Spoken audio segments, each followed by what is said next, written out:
दोस्तों, महाकुंभ मेले का पर्व चल रहा है, जिसमें हर कोई डुबकी लगाना चाहता है। हर गांव, हर शहर से 10, 20, 50 की संख्या में लोग प्रयागराज की रुख कर रहा है। ऐसे में छत्तीसगढ़ के एक छोटे से गांव में रहने वाले कुछ लोग चंदा इकट्ठा कर एक 52 सीटर बस किराए में लाने की और प्रयागराज जाने की बात कर रहे होते हैं। यह बात वहां रहने वाली एक विधवा औरत के कानों में जाती है, जिसकी उम्र लगभग 28 साल और नाम उसका मीरा होती है। उसका पति का एक बीमारी के चलते मौत हो गई थी। वह भी 28 साल मन ही मन सोचती है कि वह भी एक बार कुंभ से स्नान करके आ जाती तो अच्छा होता। वैसे भी पति का निधन हुए 4 वर्ष हो गए हैं और वह कहीं भी घूमने फिरने भी नहीं गई है। यह बात मीरा अपने सास ससुर को बताती है कि गांव की कुछ महिलाएं बस किराया कर कुंभ के मेले जाने की बात कर रहे हैं। अगर आप लोग अनुमति दे तो मैं भी कुंभ में स्नान करके आना चाहती हूं।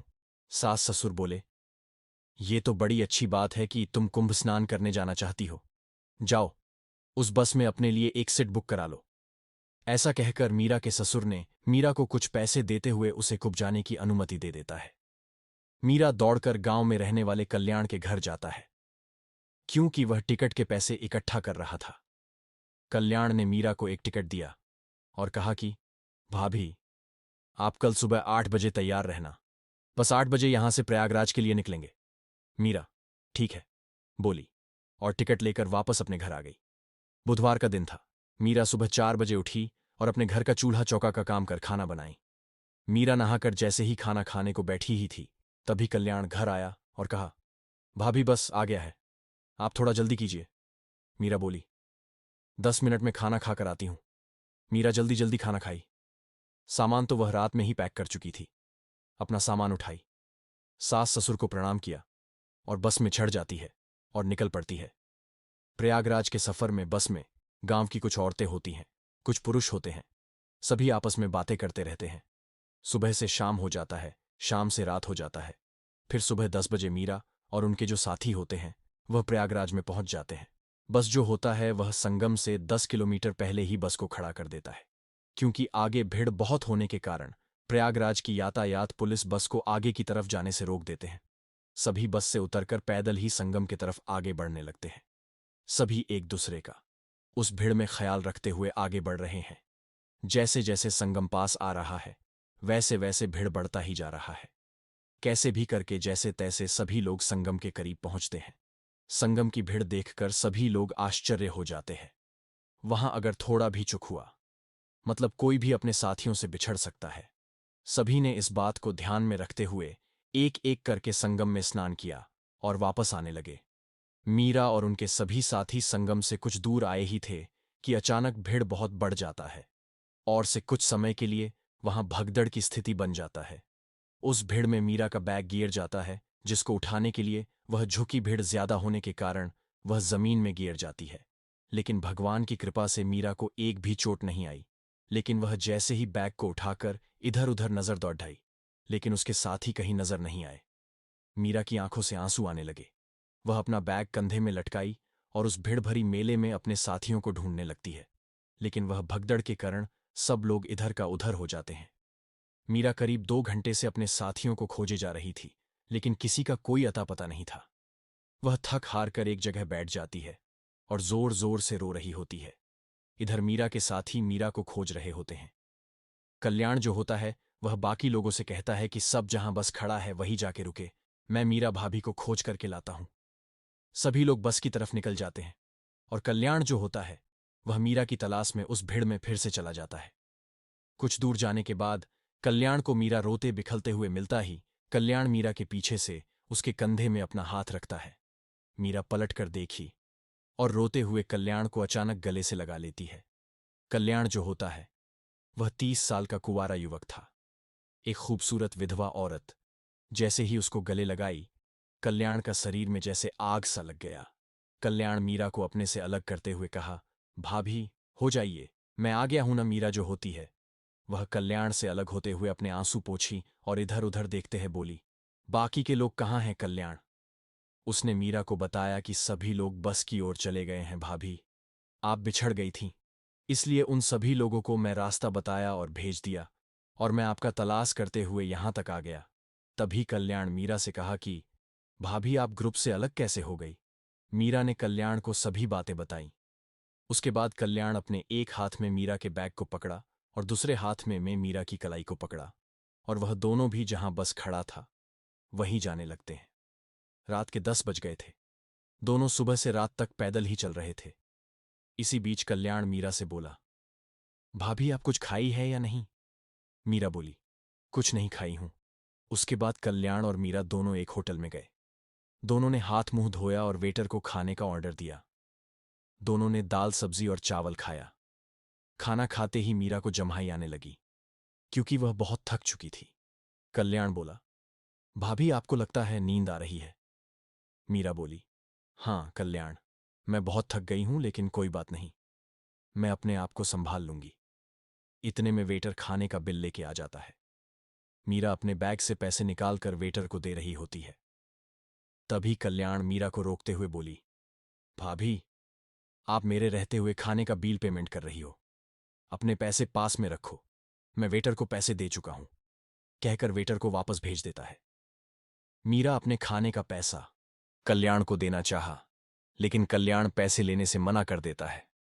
खाना खाते खाते कब 1 घंटा बीत गया पता ही नहीं चला, और दोनों को नींद भी आने लगा था, क्योंकि दोनों पैदल करीब 20 किलोमीटर का सफर कर चुके थे। तभी कल्याण मीरा से कहा कि भाभी मुझे बहुत नींद आ रहा है, और वैसे भी रात के 11 बज चुके हैं, और रात में पैदल चलना सुरक्षित नहीं है, क्योंकि रात में चोर उचके एक्टिव हो जाते हैं। क्यों ना आज की रात इसी होटल में एक एक कमरा बुक करा ले, अगर आपका इजाजत हो तो? मीरा बोली, बात तो आप ठीक कह रहे हैं, लेकिन मैं कैसे किसी होटल में रुक सकती हूं, वो भी आपके साथ? अगर गांव वालों को पता चलेगा तो क्या समझेगा? बदनामी के सिवाय कुछ नहीं मिलेगा। कल्याण बोला, कुछ नहीं होगा भाभी, दोनों अलग अलग कमरे में रहेंगे, वैसे भी यहां हमें कौन देख रहा है। मीरा बोली, ठीक है, आप मैनेजर से जाके बात कीजिए। कल्याण होटल मैनेजर के पास गया और बोला, भैया हमें आराम करने के लिए कमरा मिलेगा क्या? मैनेजर लिस्ट देखा और कहा, एक ही कमरा खाली है, बाकी बुक्ड है। कल्याण जो होता है वह मीरा के पास गया और कहा, भाभी एक ही कमरा खाली है, अगर आप कहें तो मैं बुक करा लेता हूं, दोनों मैनेज कर लेंगे। मीरा बोली, दोनों एक ही कमरे में नहीं रह सकते, किसी को पता चला तो अंजाम बहुत ही बुरा होगा।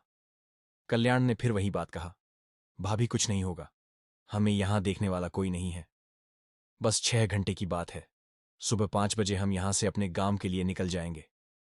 कल्याण के ज्यादा जिद करने के कारण मीरा भी कल्याण की बातों में हामी भर दी, और रूम बुक कर मैनेजर से चाबी लेकर रूम के अंदर चले जाते हैं।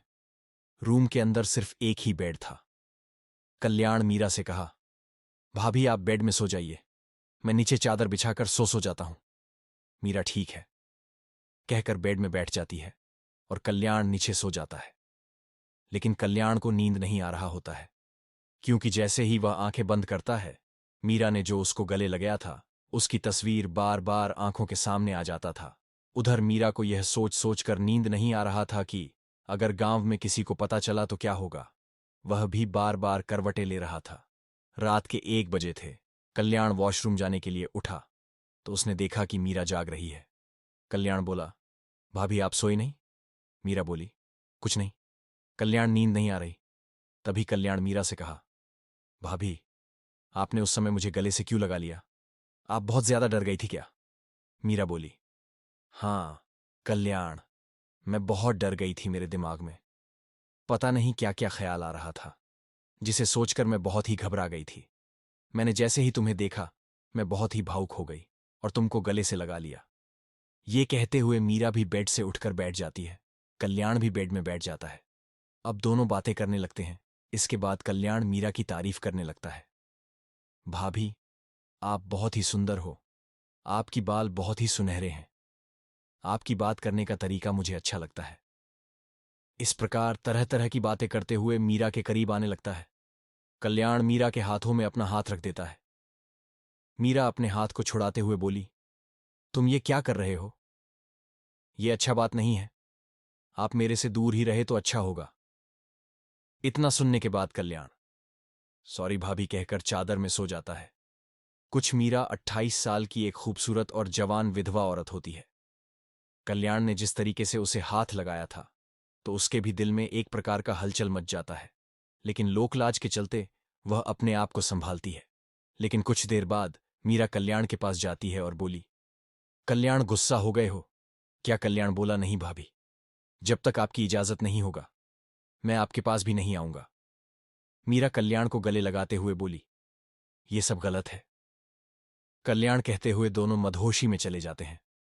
दोनों जमीन से उठकर बेड में आ जाते हैं और दोनों के बीच संबंध स्थापित हो जाता है। कब रात से सुबह हो गया पता ही नहीं चला। सुबह दोनों ने नहाया और खाना ऑर्डर किया। खाना खाने के बाद मीरा ने कल्याण से कहा, चलो घर नहीं जाना। क्या? कल्याण बोला, नहीं नहीं, आज घर नहीं जाएंगे, कल जाएंगे। कल्याण को मीरा से प्रेम हो जाता है। मीरा भी कल्याण की बात में हामी भरी और दोनों एक रात फिर उसी होटल में रुके। दोनों होटल में ऐसे रहे मानो दोनों पति पत्नी हो। सुबह हुआ, दोनों ने नहाया, खाना खाया और अपने गांव के लिए निकल जाते हैं। जैसे ही गांव में पहुंचे, गांव वालों ने उन दोनों को एकटक देखने लगते हैं। कल्याण मीरा को उसके घर में छोड़ने गया। मीरा के ससुर ने कल्याण से कहा, बेटा कैसा था सफर? कल्याण ठीक था, चाचा जी कहकर अपना घर चला जाता है। मीरा और कल्याण को आए एक दिन ही बीते थे कि गांव में तरह तरह की बातें चलने लगता है कि मीरा कल्याण के साथ थी। पता नहीं दोनों कहाँ रुके थे, किस हाल में थे। मीरा के चरित्र पर भी सवाल उठता है। यह बात मीरा के सास ससुर के कानों में पहुंचता है। मीरा के ससुर जो होता है वह कल्याण के घर गया। कल्याण के पिता वहीं पर थे, मीरा के ससुर। कल्याण से कहा, मैं क्या सुन रहा हूं बेटा कि तुम और मीरा कुंभ में अकेले घूम रहे थे। कल्याण ने मीरा के गुम हो जाने के बात को बताया कि कहाँ, मीरा उसे कहाँ और कैसे, किस हाल में मिली। कल्याण ने यह भी कहा कि अगर गांव वाले मुझ में और मीरा के चरित्र में सवाल उठा रहा है तो मैं मीरा को अपनाने के लिए तैयार हूं।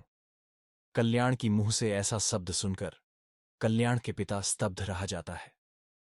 कल्याण अपने पिता से कहा, जी हां बाबूजी, मैं मीरा भाभी से प्रेम करता हूं, उसके साथ जीवन बिताना चाहता हूं, उसके बेरंग जीवन में रंग भरना चाहता हूं। कल्याण की मुंह से ऐसा बात सुनकर मीरा के ससुर के आंखों में आंसू आ गए। उसने मीरा और कल्याण की शादी कराई। मीरा के ससुर में मीरा को अपने बेटी की तरह उसका कन्यादान कर कल्याण के घर विदा किया।